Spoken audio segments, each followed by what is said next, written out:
So, welcome back to me building the base for my abomination of a tank. I'm glad to see that there's quite a few new faces around. The reception to the last video did way better than I thought it was going to, so welcome. I'm glad a lot of you seem to be pretty interested in these kind of Franken abomination tanks, and some of you, with some of your suggestions, need some therapy.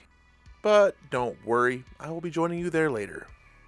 But I'm getting sidetracked, so on to the base. I wanted to try something a little bit different and go with an oval style base this time. Considering the camouflage scheme, I felt the only place appropriate would be somewhere in Iraq, and I had some Iraqi road signs, so I felt this was going to be the really only time I was going to be able to use them.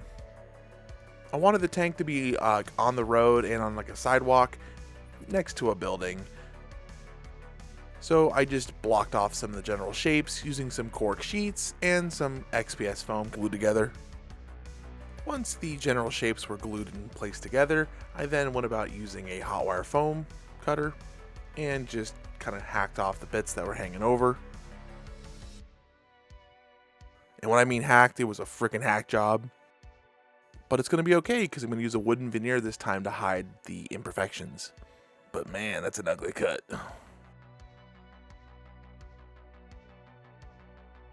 After butchering the backside, I then added a few extra elements around the building to help flesh it out a little bit, and added the roof.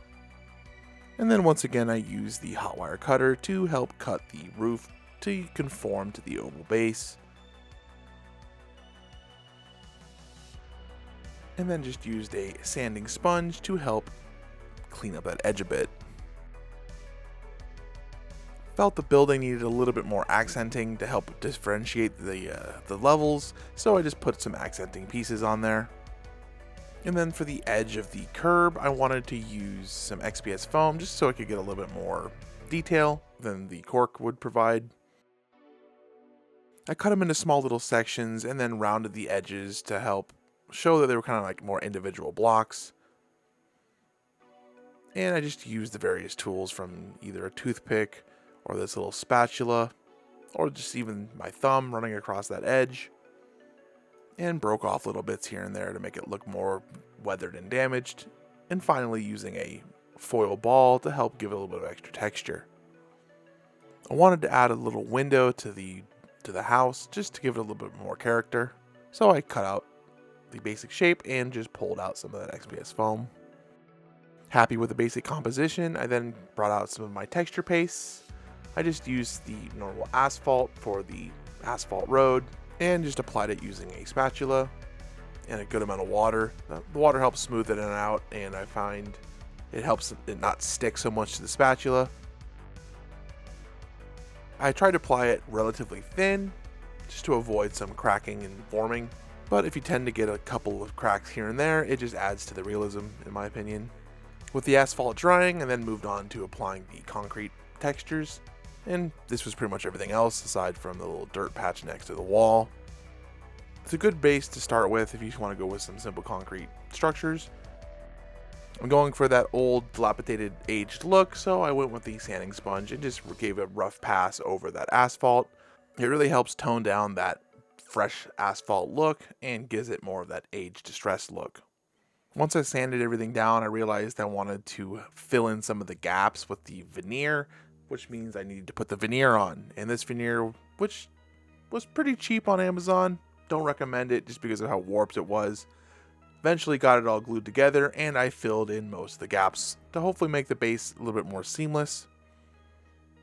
When I was sanding that asphalt, I ended up going a little too far and found a thin spot, which I felt this was a good opportunity to add a little extra decay to the road and make it kind of like a pothole, hole in the ground.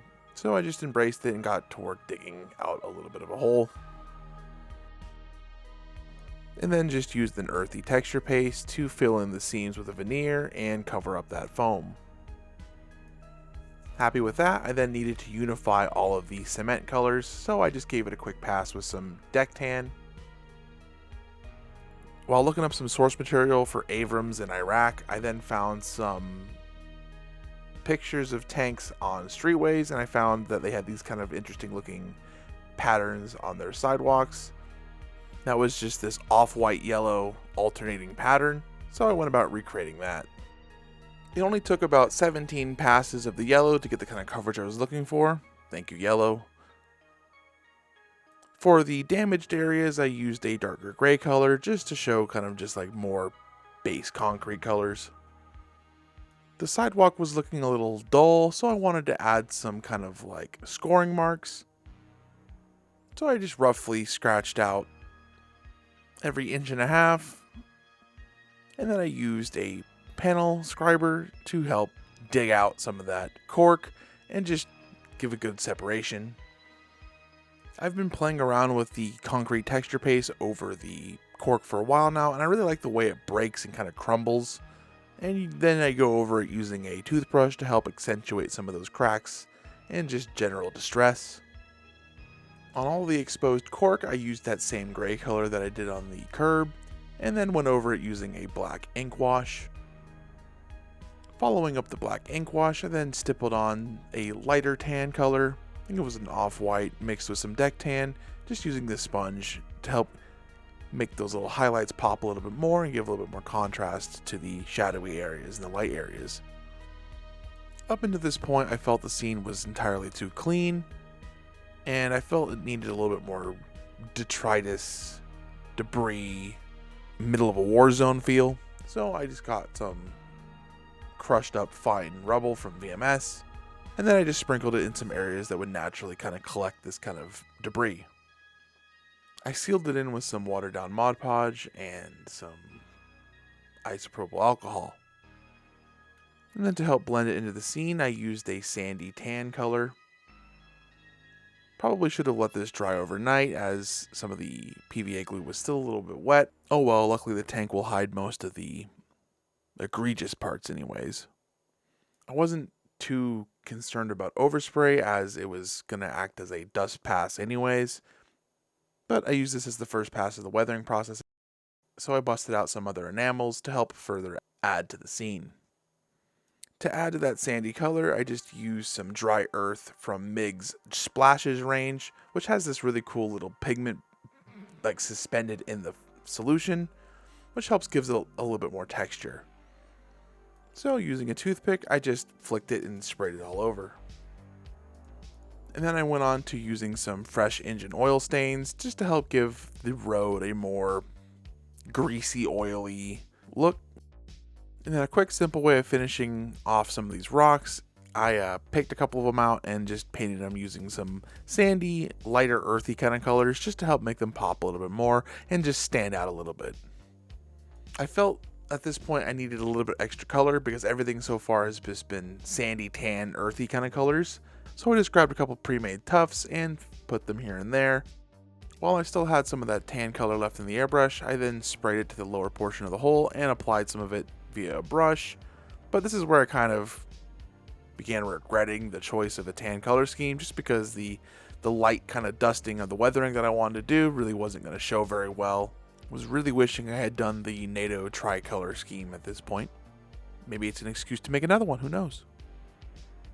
Once most of it was dry, I then moved on to applying some of the stowage, or at least planning out the stowage. The kit came with some cool coolers that I wanted to use, and they would make for a great excuse to add a couple more very vibrant colors to help.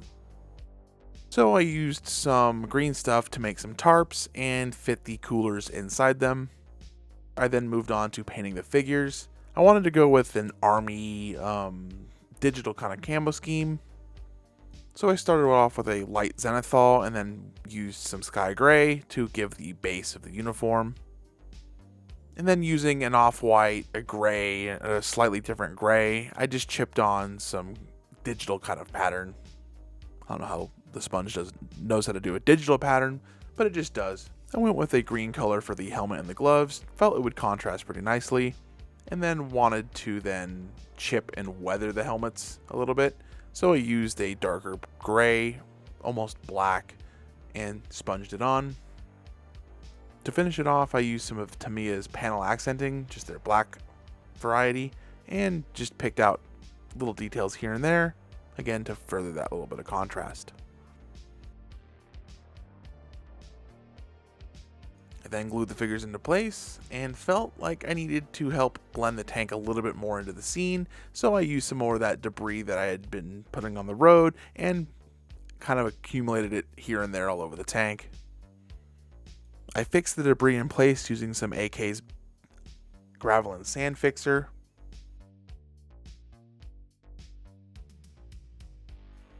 And then set that aside to dry, or cure. I'm not sure on that process. Which gave me the perfect opportunity to do a quick little paint job on the green stuff tarps. Those road signs that I was talking about earlier were just little paper cutouts, which I just gave a quick little weathering job and glued them to the scene. I still wanted some more color to help make everything pop a little bit, so I wanted to put these little markings on the building to kind of emphasize that the buildings were clear. I don't know if this is what actually happened or not in Iraq, but I felt it would be kind of a cool element to help give a little bit more color back to the scene.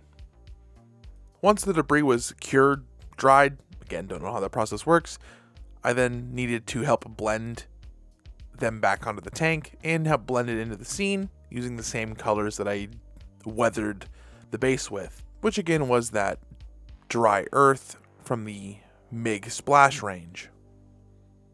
And then I picked out some of the larger pieces of the rocks and painted them using the same colors that I had on the base.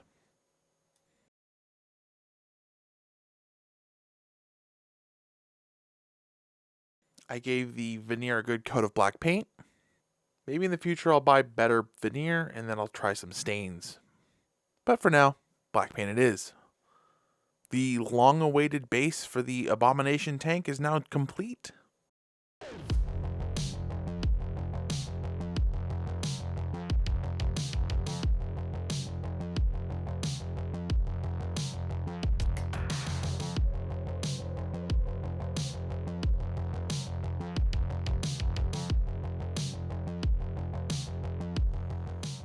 I feel like a broken record at this point by constantly saying that this took longer than I wanted it to come out. But between the last video and this one, work has gone to the most busy time of the season to now we're finally coming out of the busy season. So hopefully we get back on track with some bigger, greater, more abominations, just generally more builds. So I think I'll leave this one here. If you like what you saw and you want to see some more, click here. But for the rest of you, I'll catch you next time.